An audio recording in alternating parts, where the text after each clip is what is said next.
Excuse me, guys. Sorry. On the basis of those who believe it. So, for example, if you say that something is controversial and therefore it's less likely to be true, then you're attaching the truth value of that thing with what people's perception of it is. Sure, it's a very good general rule, but like I said, see, this fallacy isn't always so enlightening, because do you believe in Henry VIII? Yeah, I believe he existed. Okay, because it's not a very controversial thing. We both agree in Henry VIII. Now, we're both subject to the fallacy on things like, it's a good example, giant squid.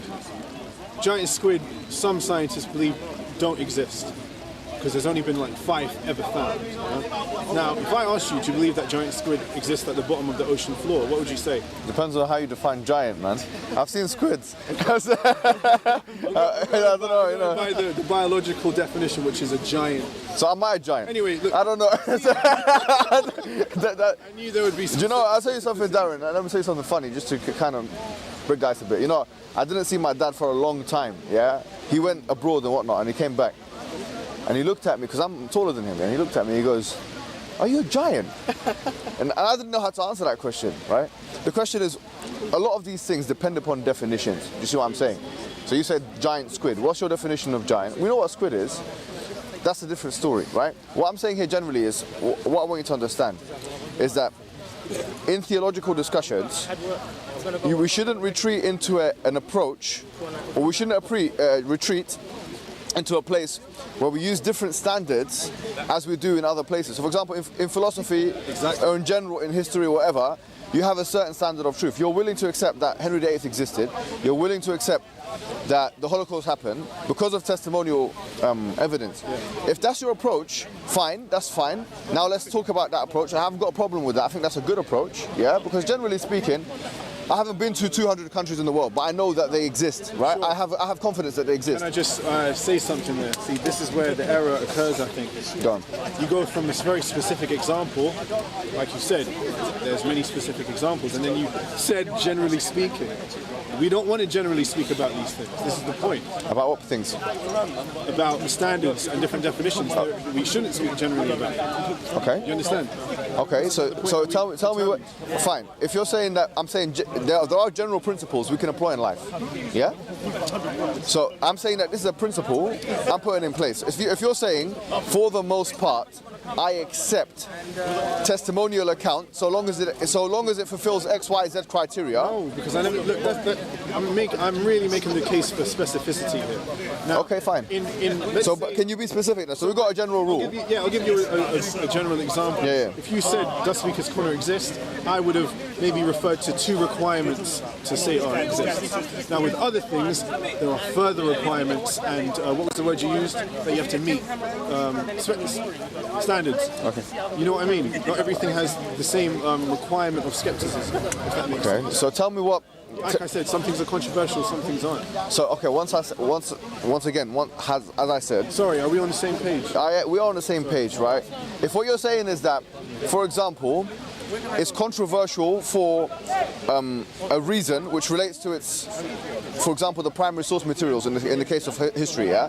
So something like the existence of, I don't know, Cyprus the Great or something, yeah? Or whatever you want, something obscure, something which happened in the Bronze Age or something like that, where the primary source materials are not conclusive. And you said, okay, that's controversial for an academic reason. That's different to saying it's controversial for what I refer to as a democratic reason, which is kind of like, okay, people differ on this. People differ on almost everything, right? Thing. No, I don't think it is the same thing. Why isn't it? Why is it different for academics, for example? Okay, so academic reasons usually cite evidences, whereas the lay people are not specialist enough to cite those evidences all the time. And it goes back to Socrates' definition of, criticism of democracy. He says that democracy is, his criticism of it was that democracy is not the be-all and end-all because not everyone is a specialist to talk about politics. Now the same thing applies for history and science. So if, for example, me and you differ on a scientific reality, it's different to if scientists of the highest eminence differ for methodological reasons. Does that make sense? Kind of, but I feel like we're going, the point was about, you said academic principles will be different from normal people. Now what I'm saying is... What did you mean? Okay, let me tell you one more time. You said if something is... Your objection to testimonial account seems to be that if something is controversial, then the question mark ought to be put on it, yeah? I'm saying to you, that is a justifiable stance to have in some cases. In other cases, it's not justifiable. So if it's controversial academically, because the evidence base, whether it be primary or secondary source evidences, is questionable, that's justifiable controversy, which gives you the right to put a question mark on it. But if it's controversial for popular reasons, which the lay audience might not be acquainted with, the academic realities of that particular thing, then it doesn't carry the same epistemic weight. They are intertwined. And they can be intertwined. I think they often are. They often are intertwined, but I'm not saying they always are, which is the point I'm making, right? Sure, okay. Okay, fine. So, generally now, why is this relevant to the atheist/theist debate? Because now we're living in the West, and for the most part, there is a popular culture of atheism. Now, if you look at the census in 2001, there was some 76% Christians in this country, right? In 2011, it went down to some 54 or something like this. Yeah, so it went down by 20. So 20% of people left Christianity. Crazy. Yeah, in 10 years. So if we were to consult the general mass, the popular opinion, okay, that's going to give us a taste of what people think of atheism. Now, because we're social creatures and we're prone to secondary socialization, in the context of whatever country we're living in, we're going to absorb some of that energy, right, or some of that popular opinion. So what I'm saying is that when you're approaching subjects, sometimes you have to strip yourself of your sociological bias and start looking at things once again on their academic merit, which is why we had to make the distinction between what I refer to as a popular controversy versus an academic or otherwise evidence-based controversy. Do you see what I'm saying here? Okay, but the thing is, when I said they intertwine, they tend to intertwine most in the scientific, theological places. You know, because there's an academic lack of academic consensus in science, in evolution, for example, and in theology, it influences the popular... I agree, sometimes that can be the case, yeah. Isn't it always the case in science and religion? No, science and religion, it's not always, you can't say always. It's once again, to take your words, you can't take a principle and generalize it, right?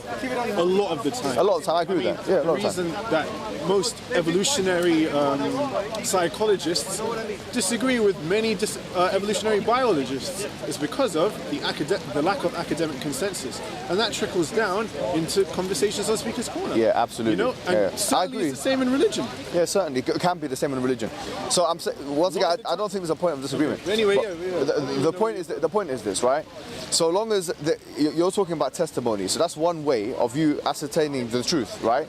You're ascertaining something using testimonial account that meets a certain methodological criteria. That's what you call history. The study of history is based on that, actually. Primary sources, yeah, you look at things on their merit and see how many people have affirmed these things. To clarify one more thing. Yeah. You know how... And basically, in a nutshell, bro, sorry, because you made the point about present versus history, yeah? History is the study of the past. Now, the conversation I had with you like 2 minutes ago, that's the past, right? Everything is history in a sense. If you want to talk, everything is history in a sense, right? However, I know generally historians in the academic world, they won't say something is history unless it's at least a decade or 2 decades. Yeah, right, well that's something else, right? But what I'm saying to you is the methodological approach can sometimes be used, if not exactly the same, but in a similar way, in different conversations, like philosophical conversations and elsewhere. Like for example, you know you're your mother's son because your mother, the woman who brought you up, gave you a testimonial account. She told you, your name is Darren, okay, I'm your mum, you grew up in this house, but you didn't demand to see, like I'm saying, your birth certificate and to do a DNA test and to go through the actual method. You get me? So from that, do you have any doubt that your mum is your mum? No, but like I said, so testimony in that case is fine. It's fine. Right. But okay. You made a point about history. The thing is with history, the reason you can't compare history to the study of a tree or something is because... The study of? The study of a tree, I don't know, or a giant squid again, yeah? It's because there is a different methodological approach. It's not really, man. Well, let me tell you why. Because history isn't the past.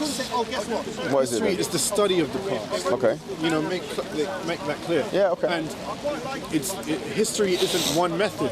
I mean, you should know if you've done this, that there's many different types of historical methods, you could say. Historical materialist ways of looking at history, historicism, historiography. These are very different ways of trying to ascertain the actual events of the past. And that's why history is far more contentious than almost any other topic that I can think of outside of religion or science. You know, sociology is very, once again, who cares? very clear cut, because you can look at the study of society. The way you put it there, I don't really agree with the way You don't agree with that. All right. Well, like I've said to you before, something being contentious or controversial doesn't depreciate from its absolute truth standard. In a nutshell. But that's one. Number two, the study of history, just like the study of science, sociology, and psychology, and all these things, is premised on kind of empiricism and a kind of induction. Yes. Yeah. So you were kind of making a big separation between history and science, but in essence, both of those studies depend upon empirical and inductive methods. No, and I can tell you why they don't. Really? Okay, yeah, go ahead and tell me how they don't. That would be really interesting. Come on. History doesn't rely on empirical evidence. Okay, so how do you collect evidence? What evidence is? Empirical evidence is measurable, presentable evidence. Yeah, okay, so you see the evidence, you hear the evidence. Tree, for example, yeah. I look at the tree, I study it. You look at the primary source evidences. Yeah, and then I can say no. But in history, you're feeling. It's not empirical, though. It is empirical. Of course, it's empirical. empirical. And what is empiricism? We have a different definition of empiricism then, because No. There is one definition of empiricism. okay, so give me an example of a historical piece of empirical evidence. And any evidence is empirical. Any evidence is empirical. Because the way you're consuming Empirical evidence proving Henry VIII. you could argue, yeah. What is it then? So the primary source Give me things an like his example. diaries and this and that. It's not empirical, man. Of course, it's empirical, man. No, it's not. Okay. You said that's testimony. We'll let Testimony is you can go home. I'm going by your own definition. Hold on. Listen, it is empirical. Testimony is empirical. Testimony is not empirical. Let me tell you why it is. Let me tell you what empiricism is, yeah? Okay, you might not know, but this is I okay. never get out my phone, bro, but you might have to get on your phone and check. No, trust me, I don't need definition to. of empiricism. Okay, empiricism, Certainly ain't for me, hold on, let me tell you. You. All right. Okay, that's what I said. Empiricism is something which relies upon your five senses in order to ascertain information. Okay, everything in essence that you consume is a result of one of your five senses or a combination of them. So when you're coming to a conclusion of something, right? Almost anything that you come to a conclusion about is going to be as a result of seeing something, hearing something, Yes. touching something, feeling something, or whatever. Very broad and vaguely. Okay, so Yes. in history, you can't have evidences unless you interact with them in one of those five ways. Therefore, history is as empirical as science. Okay, if you don't, fine. No, look, if you don't accept You that, should see the difference. okay, now I've just told you how I've defined it. And now, if you don't accept this, it's fine. You can go home. We can both do our studies or whatever. That's fine, no problem. Yeah, I'll see your point of view. We'll differ on that. No problem. No problem. If someone sees, right now, I see something, all right, happening, and then 20 or 30 years from now, someone asks me what happened, I have felt that situation happen firsthand, and I'm then going to narrate it, and it will become testimony. But it starts off as being empirical. Okay, well, That's another way it's empirical. okay, sure. Let's say we're in court. This guy says he saw me do something, commit a crime. I say, no, I didn't do it. I didn't commit nothing. In both cases, neither testimony is valid because testimony is not empirical. In the That's court of law, fine. in history, If you want to say that, that's fine. I've just explained to you how it is. I've just explained to you how it is. Once again, we differ. No problem. We can look up the definition of what is empiricism. So, look, take history, yeah? What is empiricism? Do you want to get your phone out because you were talking about it? Read out what empiricism is. Do you want someone to? Yeah, if someone else could do it. If someone else can do it, get the definition of empiricism so we can understand what I mean by it. I'm saying, generally speaking, all of those sciences. By the way, generally speaking, we're speaking in generals because everything is in general. Sometimes, but we can you can find exceptions to almost every rule. We can specify. What I'm saying We is can this. talk about Henry VIII. That's a very specific example. Moreover, social sciences, by their very nature, attempt to mimic the natural sciences. Do you know that? Sometimes very badly. That's good, fine, okay. But sociology is not an empirical form. That's why sociology. It is empirical. Then okay. But it doesn't follow exactly this. I feel like you definitely have your own definition of this. All right, let's see. What is empiricism? With the E, with the E. Well, while he's looking for it, no, it's there's many meanings. Yeah. No, sorry, that's the wrong one. Okay, so. Bro, can someone get me a definition of empiricism on their phone so we can... What do you need? EM. Let's get it. I, and it should come up. There it is, empiricism. There we are. Do you want me to read it? Let me read it. Yeah, please go ahead. Empiricism is a theory that states that knowledge comes from only or primarily from sensory experience. Is one of the several views of epistemology, etc., etc., etc. Okay, so what did I... Hold on. You've just read that. Yes. So Darren, please, yeah?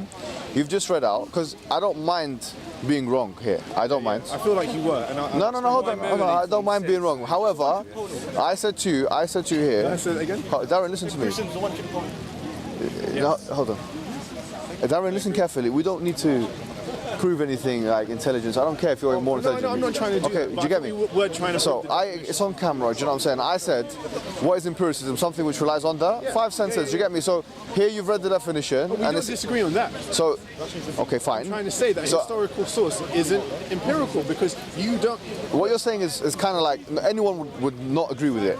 Anyone who understands these. We have to disagree then, man. Look, you don't have to be arrogant on this. Stubborn. Come on, man. This is not something which you need to be disagreeing on. I can't. Come on, man.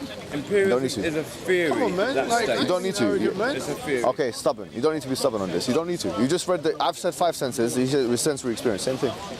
What's the difference? But it does state it's a theory. Shall we pursue this? I'm happy to pursue this. I've just told you that. I've just read out almost the same thing as that. Yeah.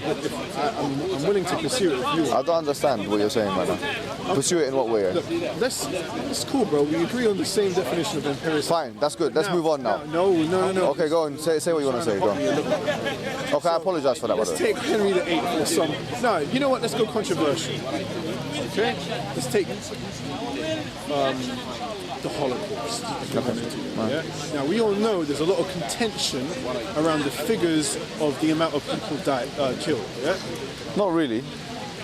Not within academic circles. We'll choose another example if we're not going to agree on that at least. Yeah?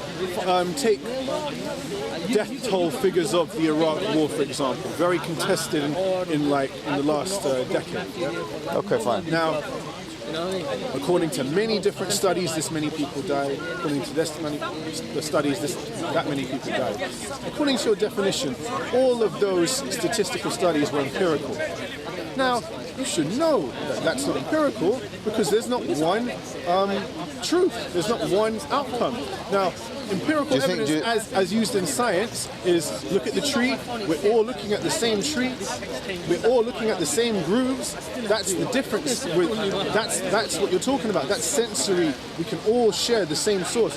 Now, if you're talking about how is that different which is supposed to be empirical, history, which is supposed to be empirical, it's never that because there's always different sources. You're misinformed. Are you telling me there's one source? Do you know why you're missing? Can I tell you why you're misinformed? You should know that history is built from many different angles. What's your background? What have you studied? I've studied a lot. Tell me what you've studied. Film. Okay, so this is not your field, then? It is my field. I'm sorry, this is not your field, then? Let me just say something, yeah? So now it's just going to have to become an educational experience. You are hurting me a little bit, I feel. I don't mind that. You don't know what film consists of. You probably think it's... I've done this many times. People misinterpret what I've studied. Film is very much what we're talking about. Okay, fine. It's very much sociological. Okay, I understand that, man. But these are key terms that you don't understand. I'm not, like look, Darren, I don't really want to. I don't want to try and put anything on you, but empiricism, as I've stated it, is quite easily Googleable. I've never used that word ever, but it's Googleable. Yeah. Darren, it seems you've got like your defences up a bit.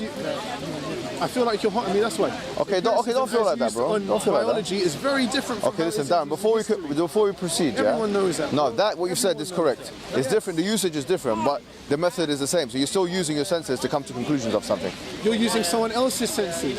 Okay, what fine. Senses are you using? But it's still someone else's fine. No problem. Yeah, but it's someone else's fine. Yeah, fine. That's completely different from empiricism. No, okay, hold on. Same thing with science.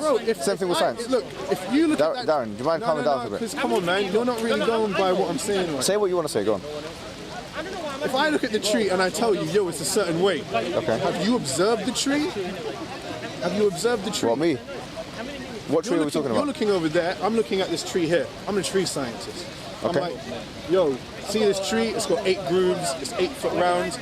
And you're not looking. You're just hearing me. Have you seen the tree? Have you observed the tree? What, you're saying that, yeah? Have you observed the tree? What, in that analogy you just gave? Yes. I can't see it, no? You can't see. You're looking at. Oh, yeah, no, so I haven't, no. Do you have any empirical evidence? Yeah, your testimony. No. Yeah, that's cool because I observed it. Okay. Okay, fine. In a scientific way, that's cool. All right. You take my word for it. We're Okay. both fellow scientists. All right. In historical circumstances, same thing, bro. That's not the same thing. Of course it's the same thing. It's not the same thing. It's Okay, not, we'll let the people decide. Because there's then. We'll always let- contentious sources. Okay, fine. Same thing. I think the same thing applies. Look, can I tell you something, right? No, it's different. Well, I recommend that you read a book. It's really interesting, very small. It's a good introduction to these things because it will help you understand these themes, and also the people that are watching at home, they can understand these themes. It's a small book written by a guy called Samir Okasha called The Introduction to the Philosophy of Science. Yeah? This book is actually, it talks about empiricism in the first kind of couple of chapters, and it's interesting the way it puts it, yeah? The way the guy puts it is, the way I'm going to put it to you now. The observable reality, for example, like you got a vase, yeah?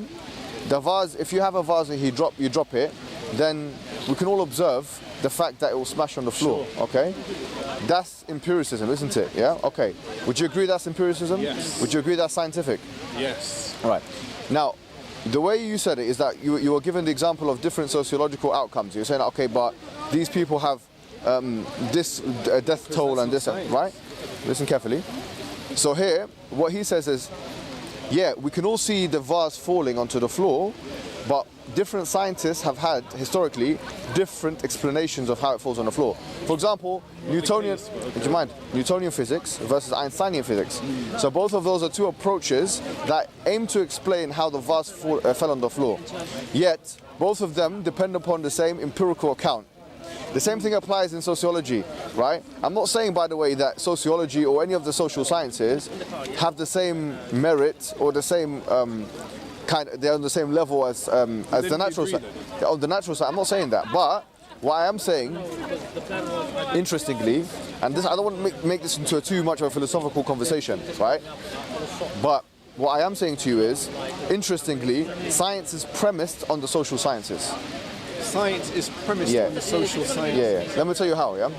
Because natural sciences have methodological presuppositions, like, for example, empiricism, like, for example, logical deductionism, like, for example, the fact that we're sentient, the scientific methodological approach itself. These things are not scientific in their nature.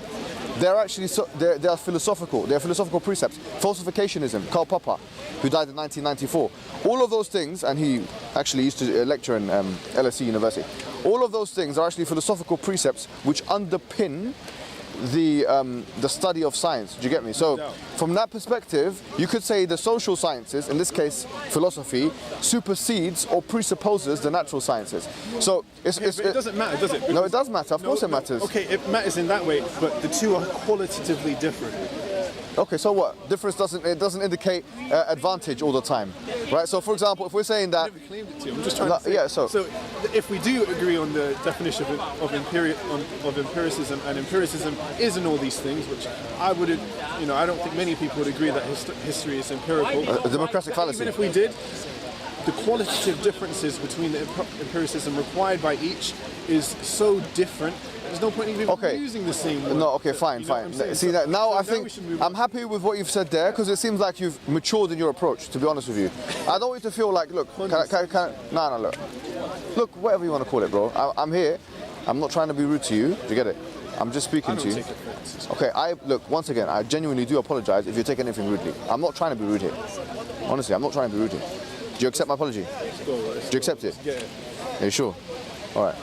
So let me proceed. Yeah. So now let's understand. Look, because these are actually it's important things that we fleshed out here. We talked about empiricism. We talked about testimony. We talked somewhat about deductionism, and we talked somewhat about like the logical approach. Yeah. The important truth here is this: is that when we're coming to truth standards, because if I say, look, for example, I believe that there was an initiator of the universe. And the way I come to that conclusion, and that I believe that there was an initiator of the universe, and that the Quran is the final message sent to all human beings, I'm a Muslim. and you ask me why did you come to that conclusion, I will say to you in a nutshell, bro, I come to that conclusion for a similar reason why you come to most of your conclusions in life. Like, inference is using evidence to come to conclusion. If you want to Google what inference means, I promise you the Oxford Dictionary is going to describe it in this way. Yeah. So my inference to the best explanation as to why we're here and what we're doing here is that, in a nutshell, bro, we're here because there was an initiator, creator, maintainer of the universe, put us into existence, and gave us purpose through both intrinsic methods and extraneous methods. So here, these are the two things I believe. And this conviction I have, let's not call it belief because some people will just jump up and down with the word belief. This conviction I have is premised on the same methods that me and you use in normal everyday life. So, I will say to you, instead of going through the arguments, because everyone here has heard the cosmological argument, okay? You've heard it. You're an educated guy. Do you get me? No, honestly, I do believe you're an educated guy. I'm not just saying that, because the theme... No, I'm telling you, bro. It wasn't to do with what you were saying, because I, from beginning to end, saw you as, okay, this guy's, he's informed, yeah? But it was just about your approach to it. I felt like you had your defenses up a little bit. That's what I meant by matured. Like your emotional intelligence, Daniel Goleman, but I don't even believe that exists too much. Anyways, having said that, sorry, bro. Coming over here. Yeah, of course. All right, so what I was going to say to you was this. Generally speaking, I'm going to ask you, I'm going to tell you the narrative in 20 or 30 seconds and ask you why you don't agree with it, yeah? The Islamic narrative is as follows. I'm not sure what background you come from. You're not Muslim, right? So okay, this will make sense. The Islamic narrative is that the universe came into existence through the will and power of God, of this creator, of this entity, of this initiator, yeah? That always existed. He was the first and will always exist. He is the last, right? He put the universe into existence, he put human beings into the universe, and he ascribed purpose to human being, okay, by giving them a mission in life. That mission is to worship him, to submit to his codes and his will, to his laws, if you will. Just like everything else in life is submitting to his laws. Just like there's laws of physics, if you will, there is natural laws, there are also sociological laws, there are also social laws. Do you get what I'm saying? From that perspective, Darren, we believe that this initiator, this maintainer, this sustainer, we call God colloquially, right? God then gave each of the messengers the same message. These messengers are human beings that were born just like every other human being, except for Jesus and Adam. They were born just like all human beings, and those individuals came to their people, respective peoples and times and places, to tell them to basically worship God and submit to his will and do good to your fellow man. With the exemption of the final messenger, all of the messengers were sent to their respective times and peoples to preach to their communities. The final messenger, who we believe is Prophet Muhammad, was differentiated in so much as he was sent for all of humankind. Do you get what I mean? Now, this is meant to resonate with you. I mean, frankly, we believe in something called the fitrah. Fitrah is the predisposition. Now, me and you are psychologically, according to the Islamic thesis, predisposed to submit to a higher authority anyways, a higher power. And we're meant to recognize this authority intrinsically, axiomatically almost, yeah? So I would say to you, if this doesn't resonate with you, first of all, does this resonate with you? And if it doesn't, what flaws or problems do you see in it such that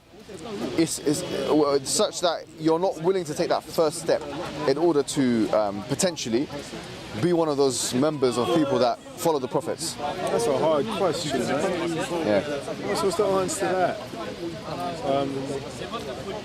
Just don't buy it. That's what it is. If I say to you, look, you have to admit there's a lot at stake here. Yeah. There's a lot at stake. It's literally the reason of existence. More so from your side than my I'm side. gonna just take a little convenient thing that makes sense to me. It takes far more than that to prove life and existence. And I feel like it ain't enough. I don't buy it. Okay, you don't buy it, but if you say that you don't buy it, now you have to justify it epistemically. Because I'm saying that, no, you don't have to justify anything. Obligation. Yeah, no, of course not, of course not. I don't mean it like that. I meant you have to justify it epistemically. So what I meant, so we said already, we discussed like standards of truth. It seems like what you are saying is that in terms of standards of truth, There's not much at stake, so I'm not going to bother. When you ask me, why do you exist? Why does everything ever in existence exist? You know, it's gonna be deep. Like Okay. the process at which you become convinced. I was going to say to you So this. and that's not enough to convince. Do you know- Telling me what's wrong with it? It's not enough to convince you. Okay. What? I mean, let's take a go on. contentious historical issue, something that you might have looked at. Go on. You must apply your best standards of guys. skepticism. Fuck her right in the pussy. Bro, see what I'm saying? That's dead, man. You lot better edit that out. Yeah, the guy. So basically, yeah. He must be high or something. Huh? You know what? You, that was on live. I think we will see good. He just made himself receive. Go on. I can't remember what was I saying. I don't know, bro. Oh, you were saying take a contentious historical Yeah, issue. so imagine you've looked at something in history Yeah. and it's quite contentious, but you really want to figure it out. You want to come to a conclusion. So you apply quite high standards for the way that you go about this. You have rigorous and informed skepticism to come to the conclusion about whatever it may be. Now, I feel that a lot of people would apply more rigorous skepticism and requirements for things like this than they would on the greatest answer of all. I feel like taking it a bit easy. All right, fair enough. Let me ask you a question. Do you know what you said about you being one son, yeah? Let's take that as an example. It's interesting. You know the Quran says, أَمْ خُلِقُوا مِنْ غَيْرِ شَيْءٍ أَمْ هُمُ الْخَالِقُونَ. Were they created from nothing, or were they themselves the creators of themselves? Chapter 52, verse 35, yeah? It's quite an interesting thing to think about. If you think about not only your own existence, but the existence of the universe in general, right? أَمْ خُلِقُوا مِنْ غَيْرِ شَيْءٍ. Were they created from nothing? Because you've got to think about all of the alternatives here, theological alternatives, yeah? If we say that, okay, this thing called God doesn't exist and we're all just here as a matter of, not even a random generation, we came from nothing. I never said that. I'm not saying you didn't say Okay, that, cool. by the way, sorry. By the way, I never said that you said that. And let me make that clear, right? You never said that. The question is, what options do you really have, right? Because so the Quran says, أَمْ خُلِقُوا مِنْ غَيْرِ شَيْءٍ أَمْ هُمُ الْخَالِقُونَ أَمْ خَلَقُوا السَّمَاوَاتِ وَالْأَرْضَ بَلْ لَا يُوقِنُونَ. Were they created from nothing? So your first option is that the universe or you came into existence generally from nothing. Yes. أَمْ هُمُ الْخَالِقُونَ.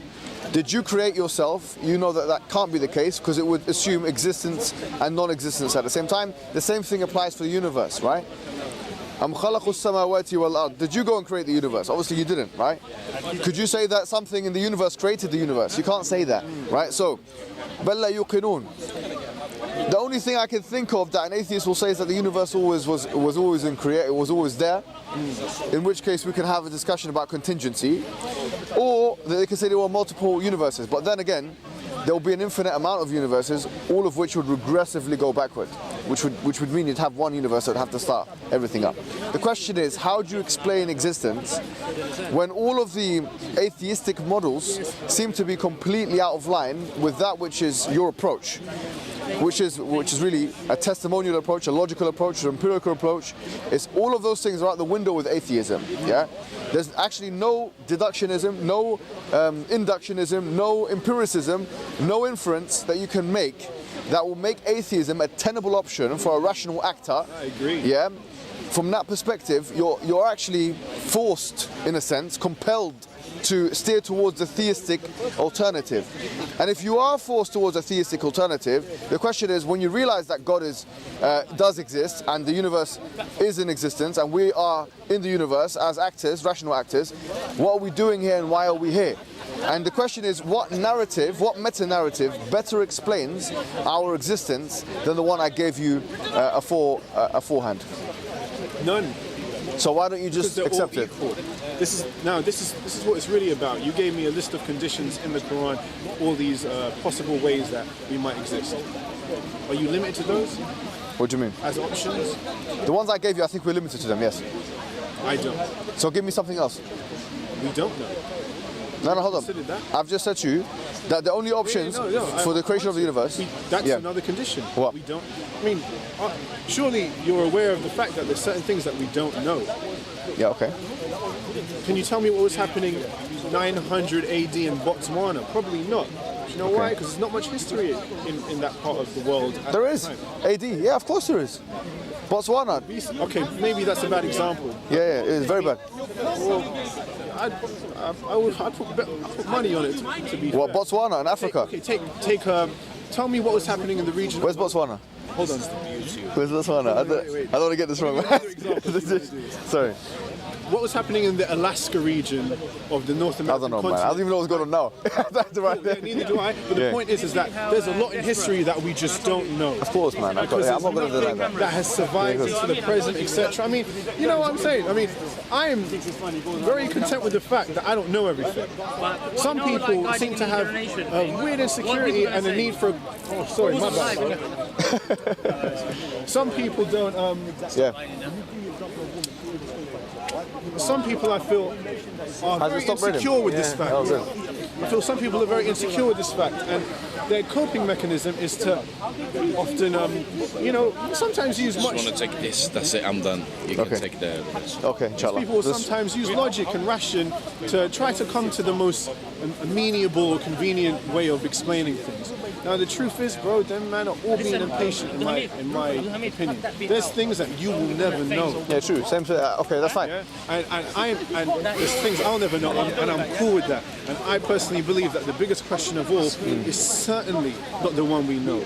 You know what I'm saying? I mean, It seems like that's a cop out, though. To be honest with you, like no. Well, hold that thought. We can talk about from the that. discussion. I'm saying, bro, if man don't even know like the state of political affairs in the northwest region of Mongolia 1,000 years ago, if you can't tell me something that specific, 1,000 years ago. within reach, then how do you expect to tell me how we came into existence? Scientists certainly can't. You had a big empire at that time. You know. You had the starts of like, the That's Mongolian an Empire. example. That's not, the point is that there's a lot we don't know, and I believe that this is certain. No, I'm not saying you're Tell right. me You're why wrong. it's a cop out. I believe it's a cop out because look, you're right that I'm not making the argument that we know everything. That's not what you're doing now is called a straw man. It's a straw man fallacy, right?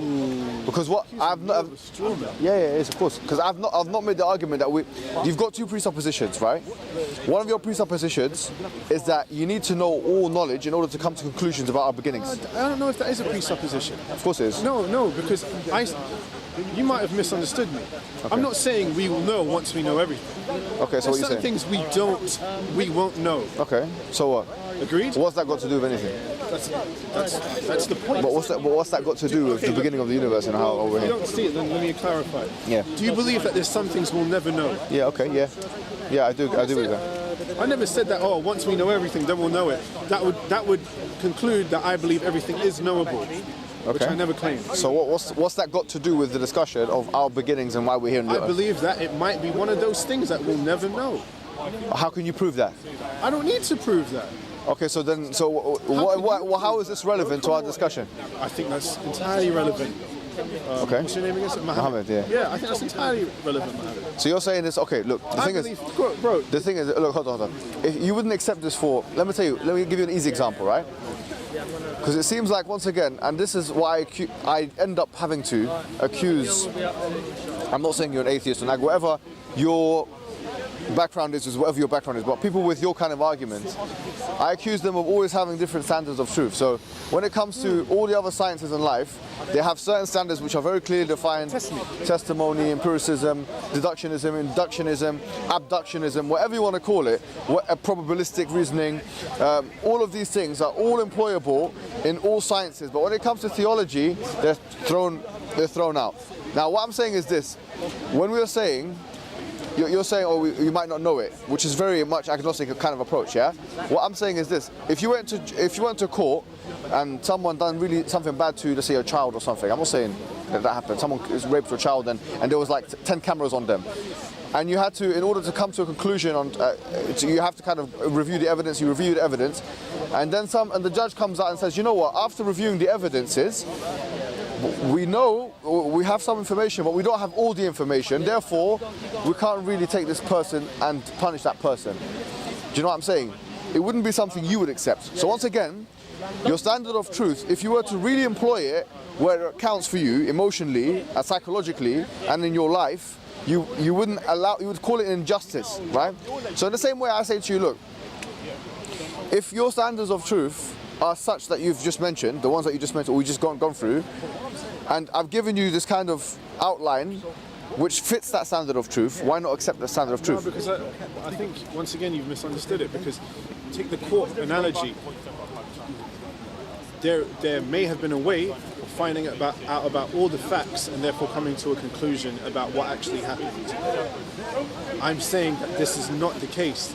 There's many things that we won't know. They cannot be known within our scope, at least. Okay, so that's what I believe. I okay, mean, I don't agree. believe I have to verify that, bro. I think. Okay. I mean, because you've agreed that there's some things that we'll never know. Yeah, I don't see And what.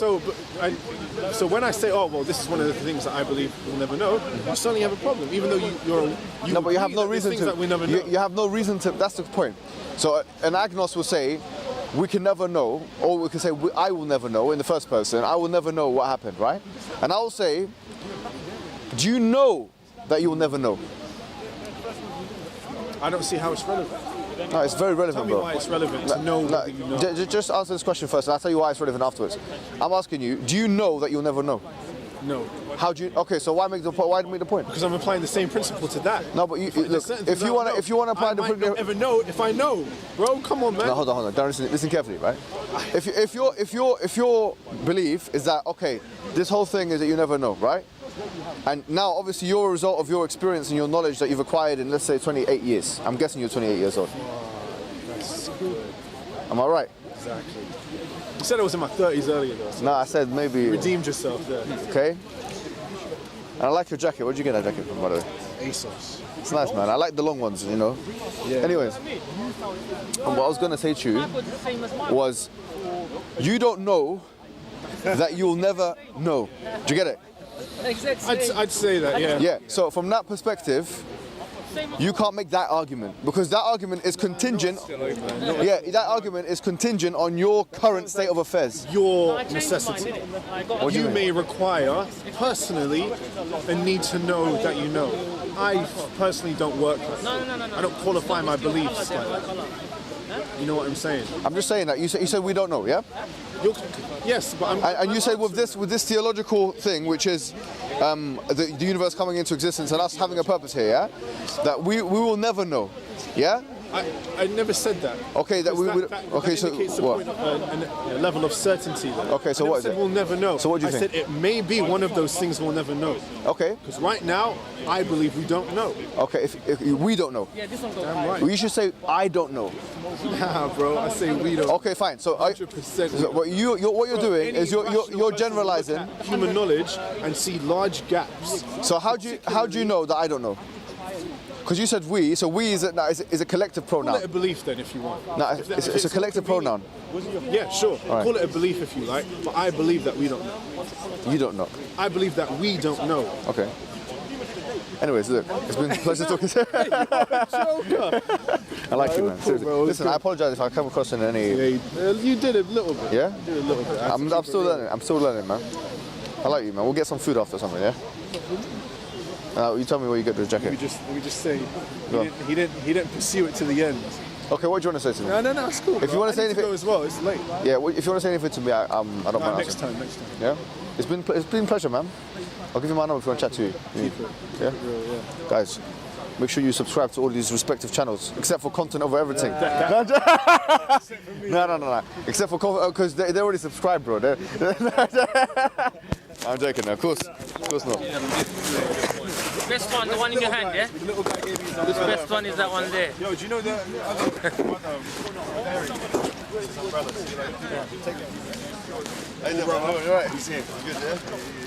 So you're gonna jet now, or? Car early, fam. When we're driving back home. Yeah.